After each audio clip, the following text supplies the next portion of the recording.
Затаив дыхание, на нас смотрит весь мир. Сегодня за нами не только Москва.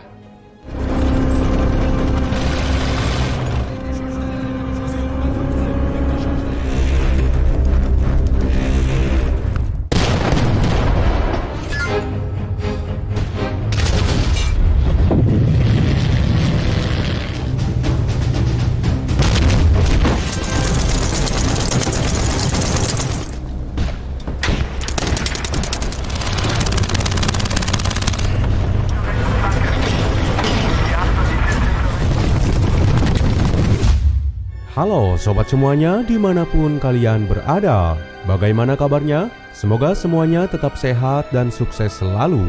Amin. Nah, pada kesempatan yang baik ini, saya akan kembali menceritakan alur dari sebuah film yang diangkat dari kisah nyata. Film ini sangat menitik beratkan pada suasana ketegangan saat situasi pertempuran dalam rentetan sejarah Perang Dunia Kedua. Menceritakan tentang sebuah tim dari pasukan Tentara Merah Uni Soviet saat mereka harus bertahan dan berusaha menghadang tentara Jerman ketika melakukan invasi ke wilayah negaranya.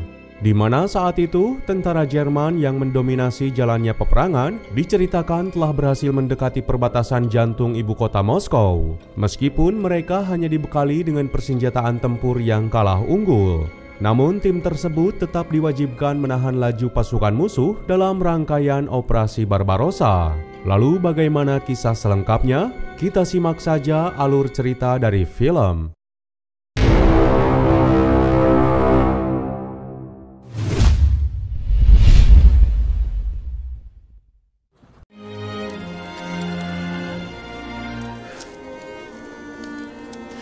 Мереть нельзя, покуда немцу не остановим. Latar film ini adalah pada bulan November tahun 1941, di mana kala itu diperlihatkan sebuah tim pasukan Tentara Merah Uni Soviet yang berasal dari Divisi Senapan ke-316 berjumlah 28 orang. Mereka sedang melakukan pertemuan dan membahas tentang strategi latihan tempur supaya bisa menghancurkan tank-tank andalan pasukan Jerman sebagai musuh utama mereka saat ini. Kelompok itu dipimpin oleh seorang perwira berpengalaman, di mana sang komandan memutuskan untuk membagi ke-28 prajurit itu menjadi beberapa kelompok kecil, supaya mereka bisa menjalankan strategi pertempuran yang sebelumnya telah dia rencanakan. Так что впечатление нас нынче всех ждут. Техники понятия было. Вот трактористы есть кто? Тоньше только здесь и здесь. Setelah pertemuan dan perencanaan strategi itu dilakukan, kemudian semua pasukan Uni Soviet langsung mengadakan sesi latihan untuk mempraktekkan taktik tempur yang telah dirancang oleh perwira itu, di mana latihan itu dibuat senyata mungkin dengan menggunakan tank-tank tiruan. Meskipun mereka menggunakan peralatan sederhana, namun semangat perjuangan yang ditunjukkan oleh semua tim tetap membara demi mempertahankan negaranya yang saat itu sedang diserang.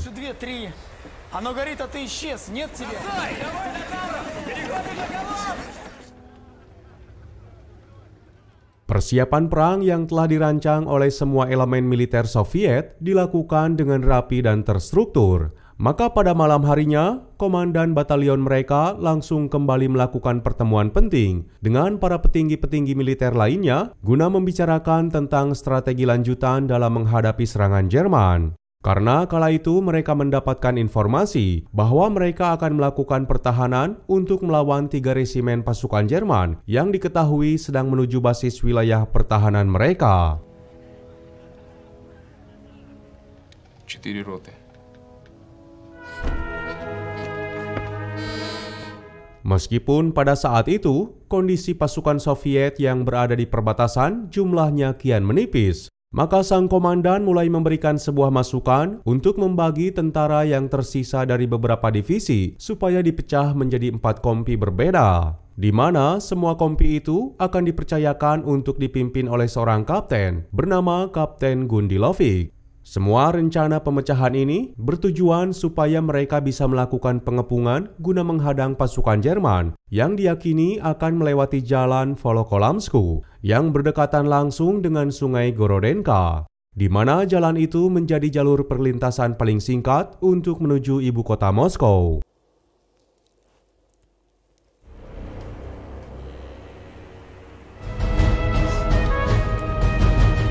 Meskipun saran yang diberikan dalam pertemuan itu sempat ditentang dan ditolak oleh sebagian dari petinggi militer lainnya, karena mereka juga meyakini bahwasanya rencana penghadangan itu akan berakhir dengan sia-sia. Terlebih, pasukan Jerman yang akan melewati jalur itu akan dibekali dengan support yang maksimal, serta akan melakukan perlawanan all-out menggunakan skala resimen yang lebih besar. Maka sangat mustahil bagi mereka untuk bisa mengalahkan pasukan Jerman hanya dengan menggunakan beberapa kompi prajuritnya yang lemah serta persenjataan yang kalah unggul. Пока на направлениях атак противника. Задержать задача, конечно, понятная. Только... Maka setelah sekian lama berunding, disepakatilah sebuah keputusan, yaitu dengan memerintahkan seluruh prajurit Uni Soviet yang tersisa untuk menggali parit-parit pertahanan di wilayah Volokolamsku, supaya setidaknya mereka bisa berusaha menghambat gerak laju pasukan Jerman yang diyakini akan menggunakan strategi tempur andalannya yang dikenal dengan strategi Blitzkrieg atau serangan kilat. А я вот не знаю про роту Куренкова. Бежать к товарищу Филину. Он бросил последнюю гранату. Ступать не копать. Хлопцы ту неделю траншеи столько понадобилось. Pasukan Soviet memulai taktik pertempurannya dengan menempatkan divisi senapan ke-316 di sisi kanan dan menempatkan divisi kapeleri pelontar mortir di wilayah sisi kiri medan pertempuran. Tak hanya itu saja, sebelum pertempuran terjadi, sang komandan juga berusaha membakar semangat pasukannya dengan doktrin-doktrin keprajuritan, supaya mereka bersedia mempertahankan ibu kota Moskow sampai titik darah penghabisan. Bahkan seluruh pasukan Soviet diharapkan bisa membalikan situasi agar bisa mengusir pasukan Jerman yang ingin menguasai negaranya. Впервые почувствовали на зубах вкус собственной крови. Теперь он знает, как русские любят свою родину. Его план молниеносной войны дал осечку. Namun sebuah permasalahan mulai terjadi saat keesokan harinya, ketika semua pasukan Soviet mulai bergerak berbaris menuju medan tempur dengan penuh semangat. Ternyata perdebatan hebat tiba-tiba terjadi di tempat lain saat Kapten Gundilovich kembali memberikan saran dan masukannya kepada komandan batalion supaya beliau bisa mengubah strateginya yang awalnya menggunakan taktik berpencar untuk melakukan pengepungan dengan mengerahkan semua prajurit dari satu titik untuk menyerang pihak Jerman secara serentak. Meskipun tentu saja usulan untuk merubah strategi itu ditentang secara tegas oleh sang komandan karena dia tetap meyakini bahwa jumlah pasukannya yang hanya sedikit tak akan mampu melumpuhkan pasukan Jerman dengan jumlah kekuatan yang lebih besar. 50-я кавалерийская, так что у тебя самый стык. Значит, 316-я стрелковая у тебя все. Знаем где, знаем когда. А чего ждем-то, непонятно. Чего бы нам... Para prajurit Soviet terus bergerak melakukan perjalanan ke perbatasan. Hingga setelah beberapa jam kemudian, mereka pun kini telah sampai di titik lokasi yang sudah ditentukan. Tanpa buang waktu, semua prajurit bergegas menggali benteng-benteng parit pertahanan mereka, meskipun berada di tengah kegelapan malam. Bahkan kala itu, semua perwira juga sama-sama turut terjun saling bahu-membahu dengan semua prajurit, termasuk Kapten Gundilovich yang saat itu berinisiatif untuk membangun parit-parit palsu supaya bisa mengelabui dan mengecoh perhatian pasukan Jerman. Dan semua pekerjaan itu mereka lakukan di sisa malam dengan penuh semangat. Напугали бабку. Она уже так всяко перевидалась. Он говорит, даже церковь не пощадили. Советом-то что? Приведи Господи. Басурмане. Taktik pengelabuan itu ternyata menginspirasi prajurit lainnya, di mana saat keesokan harinya, dua orang prajurit bernama Ivan Moskalenko serta rekannya yang bernama prajurit Shadrin juga melakukan hal yang sama dengan apa yang dilakukan oleh Kapten Gundilovich, yaitu dengan membuat replika artileri palsu menggunakan kayu yang ditempatkan di area terbuka. Dengan harapan yang sama, yaitu supaya bisa memecah konsentrasi pihak pasukan Jerman serta mengecoh serangan mereka. Я услыхал на горбачах наших, стрелка сзади нет. А издалека так вообще грозно. Аж до мурашек. Эту строю полено это украшает. Для кого, по-твоему, а? Semua pasukan Soviet terus melakukan tugasnya siang dan malam tanpa lelah dan kini telah berhasil menyelesaikan penggalian parit-parit tersebut. Hingga pada suatu malam, Kapten Gundilovich tiba-tiba menerima informasi dari komandan batalion bahwasanya mereka akan menerima bantuan pasukan dari komandan artileri yang akan datang guna membantu pertahanan mereka. Hingga mereka diminta untuk segera menyiapkan tempat guna memposisikan lokasi pertahanan bagi divisi bantuannya itu. Еще пристреляем сегодня. Так, это что такое? Надо было его повинуть. Setelah mereka menghabiskan malam tanpa istirahat, singkat cerita, momen yang selama ini mereka tunggu pun akhirnya tiba. Saat pada pagi harinya, semua prajurit Soviet mengalami ketegangan yang luar biasa karena mereka mulai melihat pergerakan pasukan Jerman yang kian mendekati lokasi mereka dan mulai melancarkan serangan pertamanya dengan menggunakan serangan artileri. Selama 30 menit lamanya, benteng parit pertahanan mereka digempur habis-habisan tanpa bisa melakukan perlawanan karena mereka hanya bisa bertahan dan bersembunyi supaya bisa meminimalisir korban jiwa. Hingga beberapa saat kemudian, tiba-tiba suasana menjadi hening. Dan seketika pasukan infanteri Jerman melakukan serangan blitzkrieg disertai dengan dukungan tank andalan mereka yang berjenis tank Tiger untuk menyerang basis pertahanan pasukan Soviet secara all out.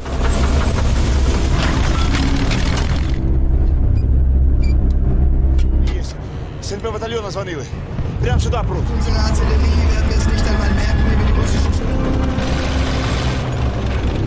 Di tengah gempuran itu, tentara merah pun tak tinggal diam. Mereka berusaha melakukan serangan balasan atas serangan tersebut dengan membombardir pasukan Jerman menggunakan artileri secara serentak. Serangan itu dipimpin oleh seorang sersan bernama Sersan Georgy Fedorovich. Dan hasilnya, mereka mampu melumpuhkan beberapa unit tank-tank andalan musuh.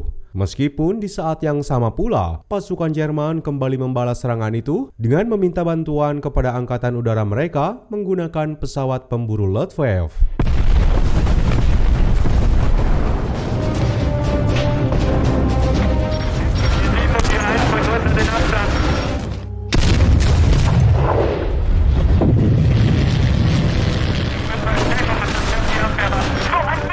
Peristiwa yang kian mengerikan itu pada akhirnya membuat pihak Jerman kini mampu memasuki area pertahanan parit Uni Soviet. Namun tetap saja para pasukan tentara merah tak pernah menyerah untuk mempertahankan basis pertahanannya. Hingga dalam situasi itu, mereka pun mencoba menyerang pasukan Jerman dari berbagai sisi, yang membuat pasukan infanteri Jerman tertekan dan kembali mundur. Hingga pada akhirnya, pasukan tentara merah berhasil memukul mundur pihak musuh yang kini terjebak di benteng parit.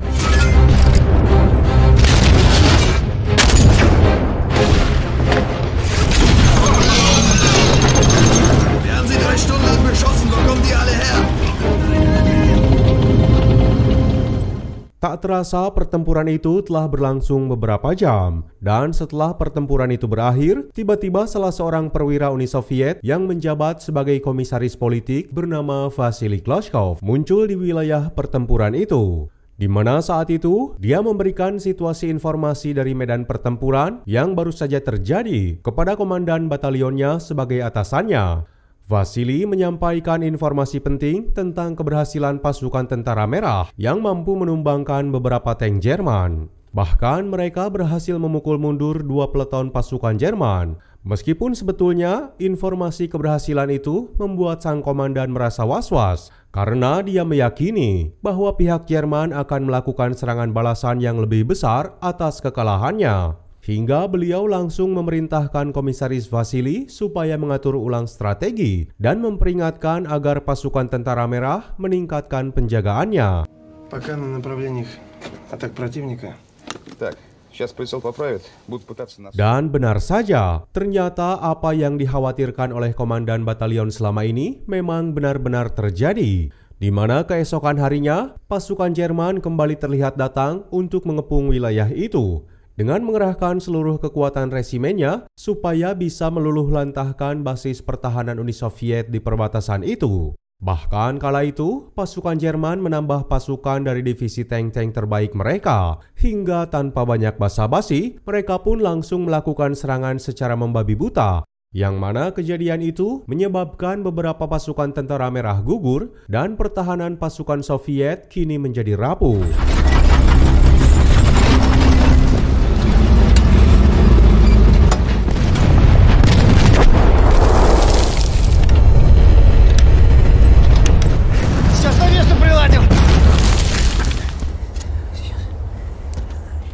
Kecemasan kini mulai terlihat dan tak bisa disembunyikan dari raut wajah Vasily. Maka dia pun langsung meminta bantuan kepada atasannya supaya mengirimkan pasukan tambahan ke wilayah itu. Pasalnya, ternyata tanpa diduga, kini pasukan Tentara Merah yang masih bertahan di basis pertahanan itu hanya menyisakan 28 prajurit saja. Meskipun permintaannya itu secara tegas ditolak oleh sang komandan, karena beliau juga harus memperhitungkan kekuatan cadangan untuk mempertahankan ibu kota jika ternyata pihak pasukan Jerman berhasil menjebol basis pertahanan di perbatasan. Dan demi reputasinya, sang komandan tak mau gegabah dalam mengambil keputusan. Maka kemudian dia memerintahkan Vasily dan semua anak buahnya untuk berusaha bertahan sampai titik darah penghabisan demi bisa menghambat laju pergerakan pasukan musuh. Постарайся, дорогой мой.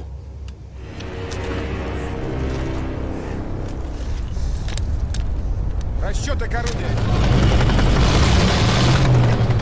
Tak lama setelah mereka melakukan perbincangan penting itu, seketika pasukan Soviet kembali dikejutkan dengan rentetan serangan pasukan pelopor Jerman yang bergerak secara all out. Di mana kali ini mereka berusaha untuk benar-benar meratakan basis pertahanan Tentara Merah sampai tak tersisa. Meskipun sekali lagi, dengan strategi yang telah disusun serta berkat kegigihan pasukan Soviet yang pantang menyerah, satu persatu tank-tank Tiger Jerman yang tangguh mampu dilumpuhkan oleh mereka.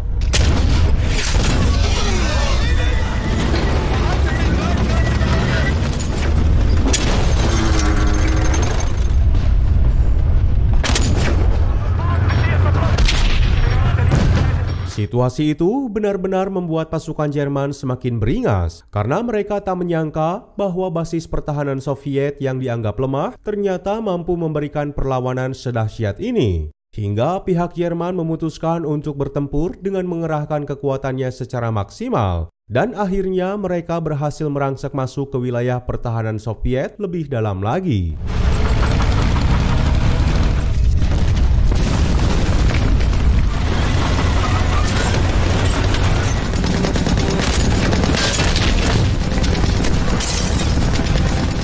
Atas serangan Jerman dengan menggunakan strategi Blitzkrieg itu menyebabkan kerugian besar bagi Tentara Merah. Namun tetap saja pasukan Tentara Merah yang tersisa itu tak pernah mundur sedikit pun, apalagi harus menyerah. Dan setelah menyadari akan situasi kekalahan mereka, maka semua pasukan Tentara Merah sepakat untuk kembali menyerang pasukan Jerman bagaimanapun caranya. Meskipun mereka menyadari bahwa hari itu mereka akan gugur di medan pertempuran. Dengan hanya menggunakan granat tangan, mereka terus berupaya melumpuhkan tank-tank Jerman yang tak bisa dihentikan. Hingga usaha perlawanan mereka cukup memberikan dampak besar karena pihak musuh telah kehilangan tank-tank mereka. Meskipun memang faktanya, serangan tersebut tetap tak bisa menghentikan laju mereka untuk terus bergerak menuju jantung ibu kota Moskow.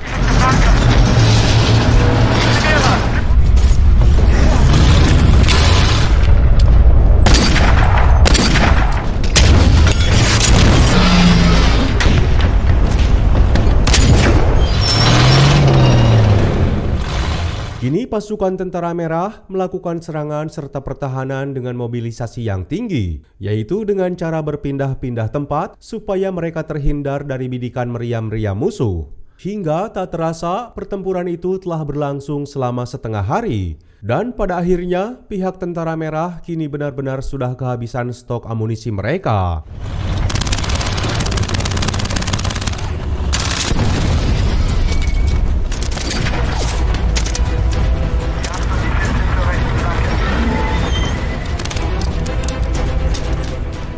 Maka atas situasi krusial itu, pasukan Tentara Merah memutuskan untuk melakukan serangan terakhir meskipun mereka hanya menggunakan bayonet sebagai senjata terakhir. Dan di tengah upaya itu, secara mengejutkan tiba-tiba dari arah lain, seorang prajurit bernama Ivan Moskalenko memutuskan untuk melakukan serangan pamungkas dengan gagah berani.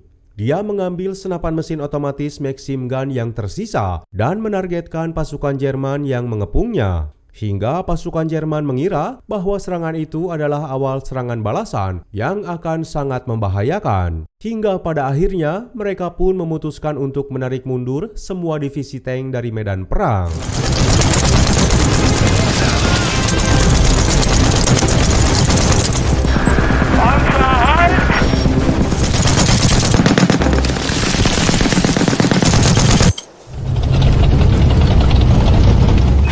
Di akhir film ini diceritakan bahwa serangan yang dilakukan oleh prajurit Ivan Moskalenko ternyata mampu mengubah dan membalikan situasi, hingga pihak Tentara Merah berhasil memenangkan pertempuran dan mempertahankan basis pertahanan mereka di wilayah itu. Meski pada akhirnya pihak pasukan Tentara Merah yang berjuang di sana hanya menyisakan 1 peleton saja. Namun semua itu bisa terbayarkan dalam upaya mereka untuk mempertahankan tanah airnya, di mana kisah perjuangan ke-28 Tentara Merah Soviet ini tercatat dalam sejarah dan mereka akan dikenang sebagai pahlawan. Hingga dengan ini pula, film ini pun akhirnya tamat. Sekian yang bisa kami persembahkan dalam alur film kali ini. Semoga bisa menghibur sobat semuanya. Mohon maaf jika masih banyak kekurangan. Sampai jumpa lagi di film berikutnya.